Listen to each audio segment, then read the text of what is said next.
నమస్తే అండి.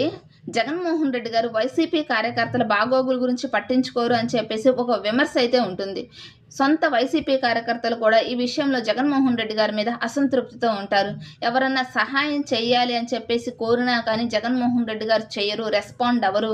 ఒకవేళ రెస్పాండ్ అయినా కానీ అధికారంలోకి వచ్చిన తర్వాత చూద్దాం అని చెప్పేసి మాట్లాడుతుంటారు కానీ తక్షణంగా వారికి ఆర్థిక సహాయం అయితే చేయరు అని చెప్పేసి జగన్మోహన్ రెడ్డి గారి మీద సొంత వైసీపీ కార్యకర్తలు కూడా విమర్శలు చేస్తూ ఉంటారు. ఫర్ ఎగ్జాంపుల్ చూసుకుంటే మొన్న అమెరికాలో ఒక అతనికి కూడా వైద్య సహాయం అందించాలి అని చెప్పేసి సోషల్ మీడియాలో ప్రచారం చేశారు. మరి వైసీపీ పార్టీ అధిష్టానం కూడా ఈ విషయం మీద రెస్పాండ్ అవ్వలేదు. మొన్న వైసీపీ కార్యకర్త ఎవరైతే ఉన్నారో నారా లోకేష్ గారిని సహాయం చేయాలి అని చెప్పేసి ఒక పోస్ట్ పెట్టిన ఎమ్మటే లోకేష్ గారు రెస్పాండ్ అయ్యి ఇమీడియట్గా అతనికి సహాయం చేశారు. ఆ కార్యకర్త ఎవరైతే ఉన్నారో వైసీపీ కార్యకర్త వాళ్ళ నాన్నగారికి రోడ్డు ప్రమాదంలో రోడ్డు ప్రమాదం జరిగితే ఆ యాక్సిడెంట్లో తలకి బాగా గాయాలయ్యి బ్రెయిన్లో బ్లడ్ క్లాట్స్ అయ్యాయి. అయితే వైద్య సహాయం కోసము ఆర్థికంగా సహాయం అందించాలి అని చెప్పేసి నారా లోకేష్ గారికి ఒక పోస్ట్ పెడితే లోకేష్ గారు ఇమీడియట్గా రెస్పాండ్ అయ్యారు, వైద్య సహాయాన్ని అందిస్తున్నారు. ఈ విషయంలో వైసీపీ కార్యకర్త కూడా నారా లోకేష్ గారికి కృతజ్ఞతలు తెలుపుకున్నారు. అడగంగానే సహాయం చేశారు ఒక అన్నలాగా అని చెప్పేసి. అయితే ఈ విషయం మీద కొంతమంది పాజిటివ్గా రెస్పాండ్ అవుతున్నారు, మరి కొంతమంది నెగిటివ్గాను రెస్పాండ్ అవుతున్నారు.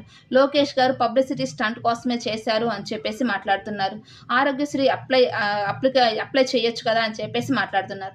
ఆరోగ్యశ్రీలో కొన్ని జబ్బులకు మాత్రమే ఒక లిమిట్ ఉంటుంది, అందులో మాత్రమే వారు ట్రీట్మెంట్ ఇస్తూ ఉంటారు. ముఖ్యంగా బిలో పావర్టీ లైన్ వారికి మాత్రమే ఆరోగ్యశ్రీ అనేది అప్లికబుల్ అవుతుంది.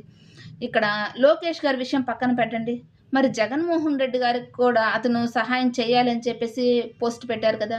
మరెందుకని జగన్మోహన్ రెడ్డి గారు రెస్పాండ్ అవ్వలేదు? సొంత వైసీపీ కార్యకర్తలను కూడా జగన్మోహన్ రెడ్డి గారు పట్టించుకోకపోతే ఇక ఆ కార్యకర్తలు మరి ఎవరి కోసం పనిచేయాలి? జగన్మోహన్ రెడ్డి గారి కోసం పాపం వాళ్ళ జీవితాన్ని పణంగా పెట్టి మరీ జగన్మోహన్ రెడ్డి గారి కోసం పనిచేస్తుంటారు కదా! దేవుళ్ళుగా చూసుకోవాల్సిన పార్టీ కార్యకర్తల్ని ఆ విధంగా గాలికి వదిలేసిన జగన్మోహన్ రెడ్డి గారు మొన్న ఈ మధ్య కార్పొరేట్ ఫండ్స్ భారీగా విరాళాలు వచ్చాయని చెప్పేసి సోషల్ మీడియాలో బలంగా ప్రచారం చేసుకున్నారు కదా! మరి ఆ ఫండ్స్‌ని ఏం చేసుకోవడానికి? అట్‌లీస్ట్ కార్యకర్తల వాళ్ళ ఆరోగ్యం కోసం, వాళ్ళ ఆరోగ్య భద్రత కోసమన్నా ఆ ఫండ్స్‌ని వినియోగించొచ్చు కదా! వాళ్ళేమో జగన్మోహన్ రెడ్డి గారిని అధికారంలోకి తీసుకురావాలని చెప్పేసి తమ ప్రాణాలను సైతం పణంగా పెట్టి మరి ఆయన కోసం పనిచేస్తూ ఉంటారు. కానీ జగన్మోహన్ రెడ్డి గారు మాత్రం వాళ్ళ విషయంలో మాత్రం పట్టినట్లుగా వ్యవహరిస్తూ ఉంటారు. సహాయం చేయాలి అని చెప్పేసి కోరినా కానీ అసలు పట్టించుకోరు జగన్మోహన్ రెడ్డి గారు. అట్‌లీస్ట్ పార్టీలు వాళ్ళ కార్యకర్తల కోసం, వాళ్ళ ఆరోగ్యం కోసం పట్టించుకోవాల్సిన బాధ్యత ఆ పార్టీల మీద ఉంటుంది కదా! ఇప్పటికైనా వైసీపీ కార్యకర్తలు నిజంగా ఒకసారి ఆలోచించుకొని ఎవరి కోసం పనిచేస్తున్నామనేది